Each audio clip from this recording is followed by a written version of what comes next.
దీపావళికి ముందే బాంబులు వేలుతాయి, అవినీతి చేసినోళ్ళ మీద చర్యలు ఉంటాయి, జైలుకు పోవుడు పక్కా.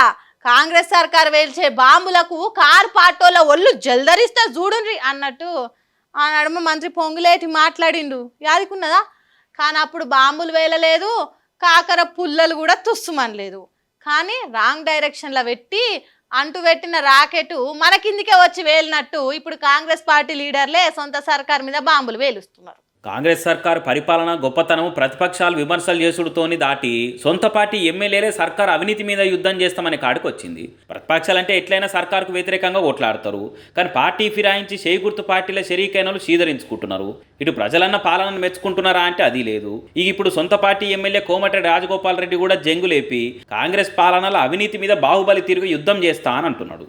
అధికారాన్ని అడ్డం పెట్టుకొని అభివృద్ధి పేరు మీద లక్షల కోట్లు దోసుకుంటున్న ఎమ్మడి పడతాం, దోపిడికి వ్యతిరేకంగా పోరాటం చేస్తాం. మేము నిజాయితీ పరులం అని చెప్పేసి మా సహనాన్ని మా ఓపికని చేతగానితనంగా భావించొద్దు. అవసరం వచ్చినప్పుడు విద్యార్థుల కోసం, నిరుద్యోగుల కోసం, యువకుల కోసం, రైతుల కోసం, పేదల కోసం, మా అక్క చెల్లెల కోసం అవినీతికి వ్యతిరేకంగా పోరాటం చేసి యుద్ధం చేస్తాం. భయపడేది లేదు. చల్ ఎవడొస్తాడో రాని చూసుకుందాము, యుద్ధం చేసులు మాత్రం పక్క. మరి లేకుట్టేంది, చూసుకుంటా ఊకుట్టా అంటే మీ ఇష్టం ఉన్నట్టు చేస్తున్నారు. 1000 కోట్లు 1,00,000 కోట్లు పక్కనేసుకొని పబ్బం గడుపుతున్నారు.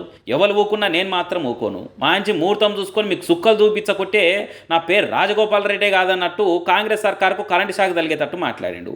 అట్లనే సర్కారు సొమ్ము ఏ తిరిగా పొతం పెడుతున్నారో ఓ మంత్రి పేరు వలకకుండా ఇండైరెక్ట్గా హింట్ ఇచ్చినట్టు మాట్లాడిండు. ఉన్నోడేమో 100 రెట్లు 1000 రెట్లు పెరిగిపోయిండు, లేనోడేమో కొంప కూడా వస్తుంది. వానికి 5 లక్షలు ఇస్తేందుకు 500 రూల్స్ పెట్టిర్రు. 5 లక్షల రూపాయలు ఇంటికి ఎన్ని రూల్స్, ఎంత ఇస్తుర్రు? వాడేమో 1,00,000 కోట్లు దోసుకుంటారు, పైన ఉన్నోడేమో 1,00,000 కోట్లు దోసుకుంటారు. 5 లక్షలు ఇస్తేందుకేమో 500 రూల్స్ పెట్టింది. నిజమా కాదా? మరి పైనున్నోళ్ళు ఎవరు, పైకం తింటున్నది ఎవరు, ఇందిరమ్మ ఇండ్ల గురించి మాట్లాడుతున్నాడు అని అంటే ఖచ్చితంగా ఇండ్ల మంత్రి పొంగులేటినే అన్నాడని అంటున్నారు చాలా మంది. మరి ఇంత మంచిగా సొంత పార్టీ ఎమ్మెల్యే చెప్తున్నాడు అని అంటే దాంట్లో నిజం ఉన్నది అన్నట్టే కదా అనుకుంటా చాలా మంది మాట్లాడబట్టిరు. ఇక పొంగులేటి ముచ్చట చెప్పినాక అడ్రస్ లేని వాళ్ళు అందలం ఎక్కి పాలన ఏ తిరిగా చేస్తున్నారో ఇండైరెక్ట్గా సీఎం రేవంత్ రెడ్డిని అన్నట్టు మాట్లాడిన అనుకుంటా ఇగో ఇసొంటి అనుకొచ్చిండు. ఈ తెలంగాణ ఉద్యమానికి సంబంధం లేనోళ్ళు, కాంగ్రెస్ పార్టీకి సంబంధం లేనోళ్ళు వచ్చి పెద్ద పదవులలో ఉంటే నాకు కూడా బాధ అనిపిస్తుంది అప్పుడప్పుడు.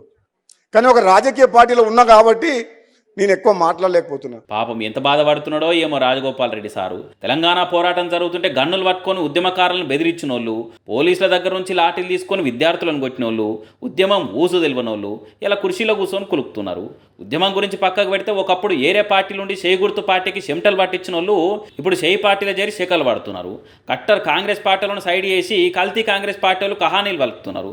ఇంత ఘోరంగా ఉంటుందా? నేను ఒక పార్టీలు ఉన్నా కాబట్టి ఎక్కువ మాట్లాడతలేను, లేకుంటే అందరు బట్టలిపి బజార్ నిలబెట్టేటోని అసలు రంగు బయట పెట్టేటోని అన్నట్టు కాంగ్రెస్ పార్టీ ఏ తిరిగి కంపకొడుతున్నదో చెప్పగానే చెప్పిండు. మరి ఇదంతా మంత్రి పదవి రానందుకేనా, లేకుంటే నిజంగా కాంగ్రెస్ పార్టీని నిగ్గదీసి అడుగుతాడా, చెప్పినట్టు సొంత పార్టీ మీద యుద్ధం చేసి గెలుస్తాడా? ఈ మెరుపుల సొంటి మాటలైన కాంగ్రెస్ పార్టీలు రాజగోపాల్ రెడ్డిని ఏ తిరిగా కంట్రోల్ చేస్తారనేది, రాజకీయం రసవత్తరంగా మారి ఎవరికి లాభం జరుగుతుంది, ఎవరికి నష్టం జరుగుతుంది అనేది ఇక రేపు చూడాలి.